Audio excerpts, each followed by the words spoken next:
I have you sitting here. At just under 6'6", he's a towering presence, a veteran homicide cop who's seen a lot, and still, it got to him.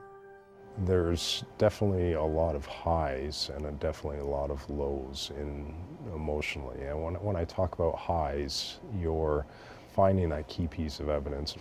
You want to celebrate, you want to be happy that you found this, but it's such a terrible thing to find. And you're caught in the middle of two extremes, really.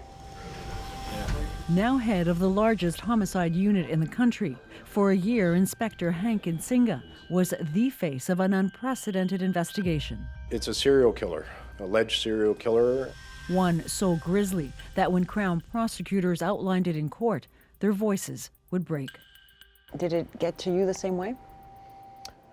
Yes, and thankfully I wasn't the one up there having to talk about it. So I think for everybody who was in that courtroom listening to that, it was very, very difficult, and he did a great job under the circumstances. I don't know if I would have been able to do quite as good a job as he did.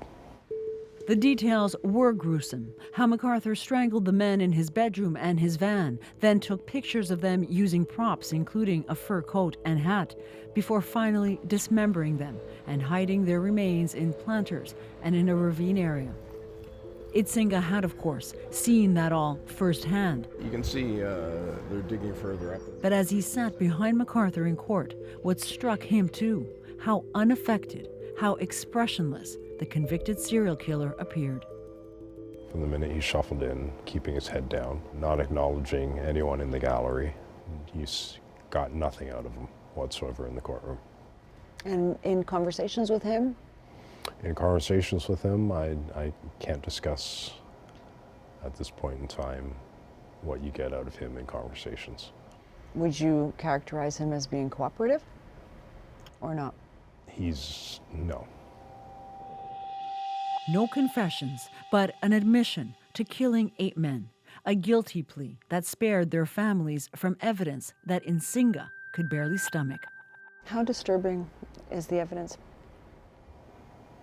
The photographs specifically are extremely disturbing. Nobody wants to look at those photographs.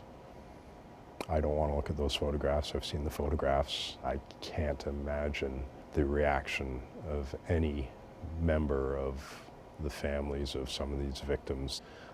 They would be traumatized for life by those photographs. It is remarkable how the court process is over 13 months after police arrested McArthur. And while Justice John McMahon took the extraordinary step of commending detectives for their work in open court, the backstory is it almost didn't happen.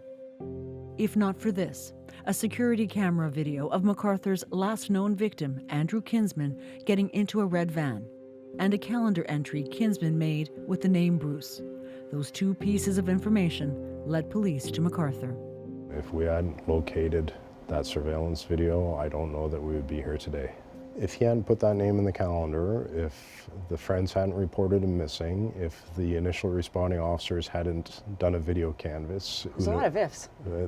Exactly.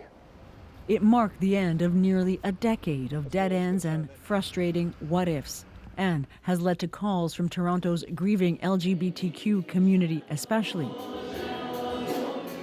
to review how police conducted the McArthur investigation. Idsinga welcomes the scrutiny and says he has his own lingering questions.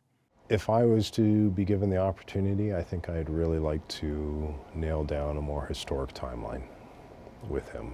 And we don't have any evidence of him committing any murders prior to 2010. But as everybody knows now, Mr. McArthur didn't always live in Toronto. And if there's anything historic where we could get some investigators pointed in the right direction for some closure for somebody else, then that's what I would be most interested in. As for why McArthur killed, Idsinga says he doesn't really want to know. What he did is revolting enough. If you were in a room with him, what would you want to tell him? That's a tough question. What would I want to tell him? Mm-hmm. I don't think I could tell him anything more than what the families of the victims told him last week in court about the impact that his very selfish actions have had. And if I was in a room with him, I might have some questions as an investigator. But other than that, I've got no desire to talk to the man whatsoever. For Insingha, an emotional, draining case is over. A serial killer is behind bars for life. And for now, at least, that's enough. Ioanna Roumeliotis, CBC News, Toronto.